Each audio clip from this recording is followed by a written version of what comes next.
Anak yang kita didik dari kecil, kita tanamkan ilmu tauhid, kita tanamkan ilmu akidah, kita ajarkan mereka berpandai berbahasa dengan baik, kita sekolahkan dia sampai ke Eropa. Satu ibu bisa membesarkan 20 anak, tapi 20 anak belum tentu membesarkan, belum tentu bisa membahagiakan satu orang ibu. Belum bisa. Jadi apa hikmah kita ambil dari sini, Ustaz? Sedangkan lewat tanamkan ilmu agama dari kecil, anak ini belum bisa membahagiakan ibunya, apalagi nak kita tanamkan ilmu agama. Orang yang sholat saja setiap hari ke masjid belum ada jaminan masuk surga, apalagi kita nak sholat. Orang seorang ulama saja, penghafal Al-Quran, penghafal hadis, belum ada jaminan masuk surga, belum ada, apalagi orang yang nak hafal Al-Quran.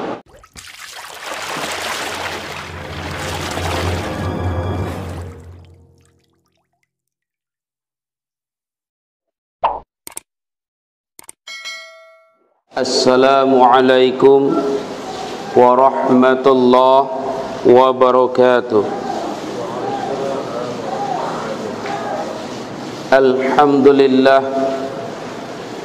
Alhamdulillahilladzi an'amana bi ni'matil iman wal islam. Ashhadu an la ilaha illallah wa ashhadu anna Muhammadan abduhu wa rasuluh. Sallallahu alaihi wasallam, la nabiyya ba'da. Bapak-bapak, saudara-saudara, para kaum muslimin hamba Allah yang dimuliakan oleh Allah Subhanahu wa taala, khususnya kepada saudara-saudara kita yang berdagang pakaian, berdagang sembako, berdagang makanan, berdagang buah-buahan. Mudah-mudahan Allah selalu berikan kesehatan buat saudara-saudara kita di luar sana, dan mudah-mudahan terpanggil hatinya untuk menuju ke rumah Allah Subhanahu wa taala, untuk menunaikan kewajibannya sebagai seorang mukmin. Mudah-mudahan kelak nanti kita sama-sama dikumpulkan oleh Allah di dalam surganya Allah Subhanahu wa taala. Bapak-bapak, saudara-saudara, para kaum muslimin hamba Allah yang dimuliakan oleh Allah Subhanahu wa taala. Yang saya bahas pada siang ini adalah betapa banyak saudara-saudara kita yang menyampaikan ayat-ayat Allah dengan baik, dan ini Allah cantumkan di dalam surat Al-Baqarah ayat 218. Orang yang sholat saja setiap hari, sholat subuhnya ke masjid, sholat zuhurnya ke masjid, sholat asarnya ke masjid, sholat maghribnya ke masjid, sholat isanya ke masjid, belum ada jaminan masuk surga. Orang yang sholat saja setiap hari tepat waktu, belum ada jaminan masuk surga, apalagi orang yang tidak sholat.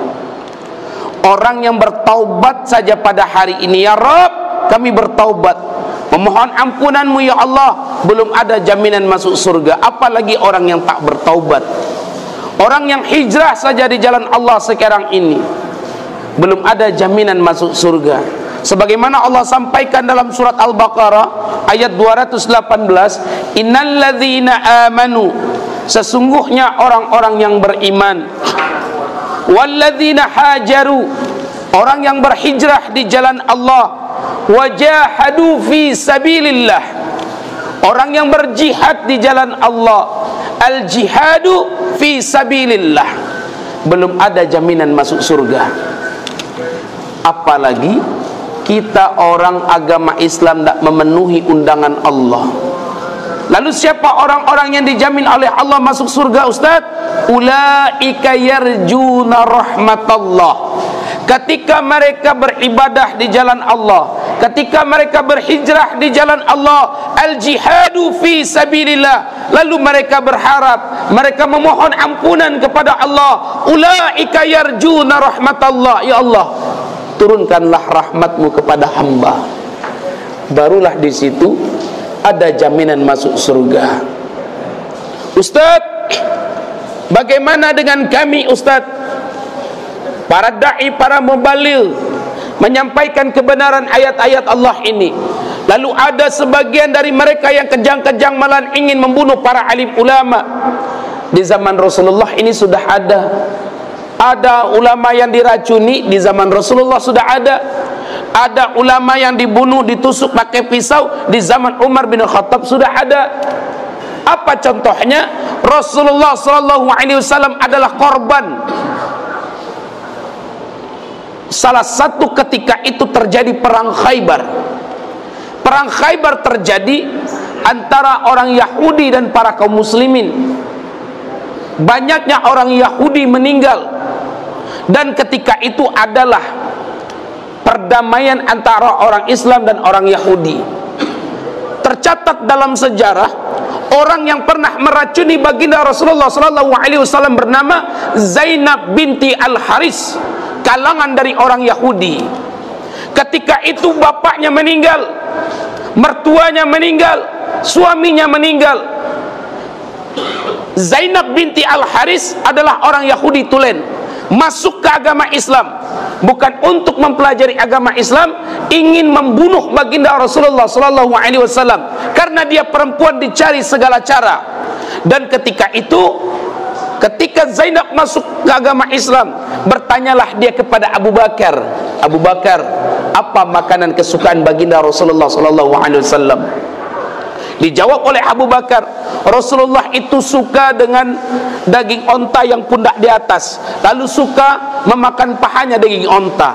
Yang tercatat dalam sejarah, Zainab ini adalah orang yang pintar mengolah makanan dengan bumbu-bumbu yang begitu luar biasa, dan dijalankanlah siasatnya untuk meracuni baginda Rasulullah SAW. Diracik bumbu yang begitu luar biasa, tapi racun yang diberi oleh Zainab adalah racun jangka panjang, bukan jangka pendek. Dan pendek cerita, ketika Zainab menghidangkan makanan ke depan baginda Rasulullah SAW, dan ketika itu ditolak oleh baginda Rasulullah, kan ada juga orang yang menyampaikan, kenapa Rasulullah mau memakan daging onta yang diberikan oleh Zainab? Karena Rasulullah terpincut dengan kecantikan Zainab. Orang ini tidak mengerti sejarah. Yang benar adalah, kenapa Rasulullah SAW mau memakan makanan yang diberikan oleh Zainab ini? Ketika itu Rasulullah SAW menghargai sikap Zainab karena sudah menghidangkan makanan. Ketika ada 8 orang sahabat memakan, ikut di dalamnya Rasulullah SAW dengan lahapnya para sahabat. Ketika Rasulullah SAW ingin memakan daging onta yang di bagian paha, barulah Rasulullah SAW sadar bahwasannya daging onta itu diracun. Kenapa? Salah satu penyebabnya tulang onta itu menghitam. Dan ketika itu Rasulullah SAW sadar bahwasan daging onta ini diracun, dan ketika itu Rasulullah menyuruh para sahabat untuk berhenti memakan daging onta ini. Dan ketika itu para sahabat disuruh untuk membekam, mengeluarkan racunnya dari kepala maupun dari belakang. Dan ketika itu dicarilah Zainab untuk diadili, tapi apa kata Rasulullah? Maafkan. Dan pendek cerita, 3 hari sesudah para sahabat ini memakan daging, ada seorang sahabat meninggal dunia.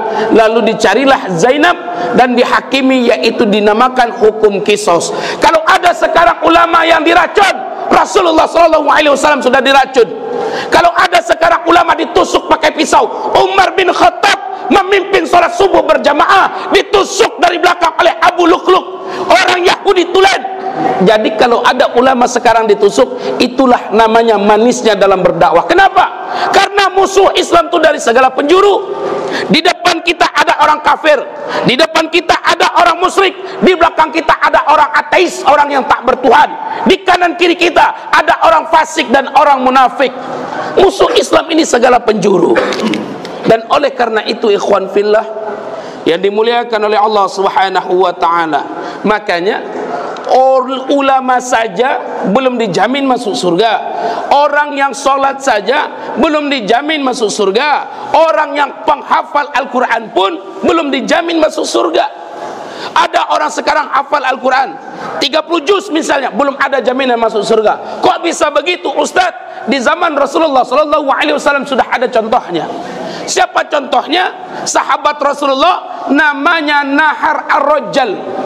Nahar Ar-Rajal adalah orang penghafal Al-Quran 30 juz.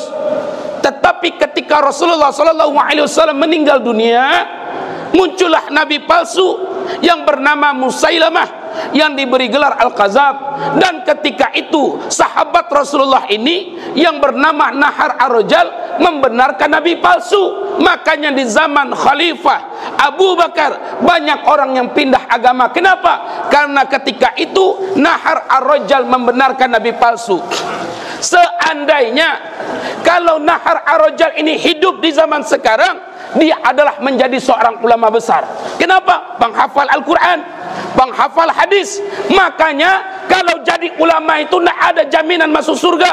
Banyak ulama munafik, banyak ulama fasik membenarkan para pemimpin yang bodoh. Siapa tahu habis sudah masuk surga dulu. Tidak ada jaminan. Dan oleh karena itu ayahanda bunda, bapak-bapakku sekalian yang di luar sana, khususnya para pedagang, yuk kita tanamkan dari sekarang. Sedangkan anak yang kita ajarkan dari kecil sampai dia dewasa, belum tentu anak ini bisa menjamin kita, mendoakan kita, menyolatkan kita. Belum tentu anak ini bisa mendoakan kita, apalagi anak kita nak kita tanamkan tauhid dari dini. Contohnya apa Ustaz? Kemarin ketika saya menyampaikan tabligh akbar di Bukit Tinggi, ini ceritanya bukan hoax, cerita ini asli. Dan saya sampaikan kepada Pak, boleh nak saya mengangkat cerita ini, saya sampaikan kepada jamaah, supaya jamaah itu mengambil hikmah dari sejarah Bapak ini. Boleh Ustaz? Tapi ada juga video yang viral yang disampaikan oleh dai, hampir saja ceramah ceritanya. Yang pertama adalah orang ini adalah asli orang Sumatera Barat. Dia 5 orang adik kakak. Dia adalah kakak terbesar dalam keluarga, mempunyai adik 3 perempuan, dan adik paling bungsunya adalah laki-laki. Otomatis dia 5 orang, yang paling besar laki-laki dan paling bungsu adalah laki-laki. Tapi adik yang paling bungsu laki-laki ini mempunyai latar belakang, otaknya agak lemah, mentalnya agak lemah. Tapi kakaknya ini, bapak-bapak, saudara-saudaraku sekalian, otaknya luar biasa. Waktu SD dia tidak 6 tahun, cuma 5 tahun. Waktu SMP dia nak 3 tahun, dia cuma 2 tahun. Waktu di SMA dia nak 3 tahun, cuma 2 tahun. Hafalannya kurang lebih 20 juz. Dan ketika dia tamat SMA, mendapatkan hadiah kuliah gratis di luar negeri, di Amerika atau di Inggris. Dipilih adalah di Inggris. S1-nya luar biasa, memuaskan. Dapat S2-nya gratis pula di Inggris. Pulang ke Indonesia, mendapatkan jabatan terbesar, salah satu menjadi komisaris di PT terbesar di Kerawang. Dia menjadi komisaris. 2 tahun berikutnya dia beli tanah di Bogor. Ketika dia beli tanah di Bogor, dibangunlah villa. Lalu ketika itu amaknya menelpon, nak, lah 2 tahun lebih waang nak pulang-pulang nak. Pulanglah waang nak, amak angko rindu wak. Kadisinan saya waang salamonyo. Kok waktu waang di Eropa wajar waang nak bersobok jo amak, karena waang berpendidikan, menimba ilmu di sana. Kini waang lah bapiti nak pulanglah waang ke Ranah Minang. Anak kecil anak kau, iyo mak, awak pulang. Ini anak hafalannya 20 juz. Dan ketika itu pendek cerita, 2 bulan berikutnya ditelepon lagi oleh emaknya. Nak, ndak yo pulang waang nak, carilah adik waang ko nak, bantulah biaya adik hidup ko nak, adik anak paling bungsu ko, bantulah biaya hidupnya nak. Bukankah waang salah satu orang yang berhasil, bantulah biayanya nak. Iyo mak, dikirimkan uang kurang lebih 5 juta rupiah. Bila waang ka pulang nak, insyaallah wak nanti pulang nak. Orang mau bulan puasa ditelepon sama maknya, nak, ndak yo pulang waang nak. Iyo mak, tapi tunggu sebentar mak, aduh karajonan ndak bisa nana wak tinggal mak.